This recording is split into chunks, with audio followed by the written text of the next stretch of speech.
नमस्कार मित्रांनो, big boss मराठीच्या घरात टास्क दरम्यान मोठा राडा झाला आहे। नुकतंच टास्क खेळत असताना चुकून सूरजच्या हाताने जान्हवीला दुखापत झाली आहे। मात्र हे सगळं झालं असलं तरी ते टास्क दरम्यान आपल्याला नेहमीच धक्काबुक्की, एकमेकांना ओरडताना दिसून येणे हे साहजिकच आहे। परंतु आता पुन्हा एक मोठी बातमी बिग बॉसच्या घरातून आली आहे। जान्हवीमुळे वर्षाताईंना मोठी दुखापत झाली आहे। यात त्यांच्या मानेला जबर मार लागला आहे। ही दुखापत जर मोठी असेल तर लवकरच वर्षाताई यांना बिग बॉसच्या घराला रामराम ठोकावं लागणार आहे।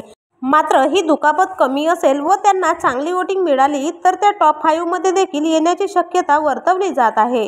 तर मित्रांनो, तुमचं याबद्दल काय मत आहे हे कमेंटमध्ये सांगायला विसरू नका आणि असेच पुढील अपडेट जाणून घेण्यासाठी मराठी मनोरंजन टीव्हीला सबस्क्राईब करा।